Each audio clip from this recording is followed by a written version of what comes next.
and confused Yeah. girls and confused boys around it all as well. So, I mean, that's just really, really disturbing that they're doing that. And that's actually one of the huge things that disturbs me that's happening in the schools now. I've really understood that about you, which is really wonderful. And I think, I mean, it is a really hard situation to be having to talk to children and to be looking at children going, oh, I know what's come, this is really terrifying. Yeah. But the Yeah. children are being terrified anyway.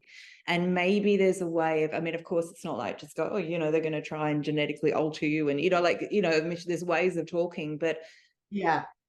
sanity, reality, like Yeah. realness and saneness, and how we're all going to have to find ways of navigating this. We are all going to have to find it. And like people say, well, what's the solution? I get less of that now. I used to get that quite a lot. So I don't know. I don't know. Yeah. I can't We even don't believe know. they're doing this. I can't even believe, that this is in movement.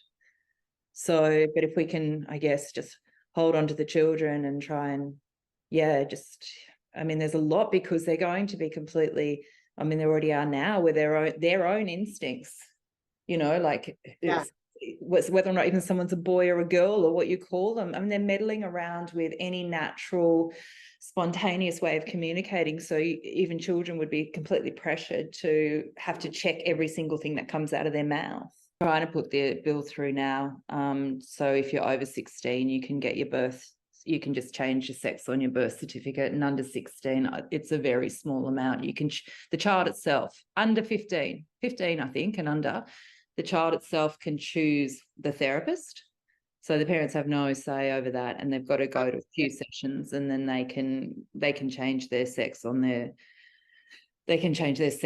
birth certificate. And if whoever it is, I can't remember the advisory committee that sits over, if they think it's not right that the parents should know, the parents won't even know for a 15 and under Yeah.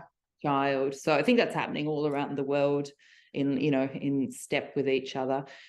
I really hate, what I really hate is that everything is happening in lockstep around the world together, Yeah. and people don't wake up and think it's somehow just organically happening, or that it's all just the government in Australia just doing this. And it's like, it's really, I've actually found that really hard to see. It's very hard to get people to move out of their narrative, the narrative they've constructed over the years around the government, and it's like, it doesn't matter what new information you give, it just does not go in. It's just bizarre. You can, because I pretty much always just show source documents. So I just show, this is what they're saying here, this is what they're saying there. And it's like, does that change or alter? No, people still think it's just the Labor government or it's just the Liberal government. And I find that really perplexing, that there's not a greater sense of this is a worldwide march towards something.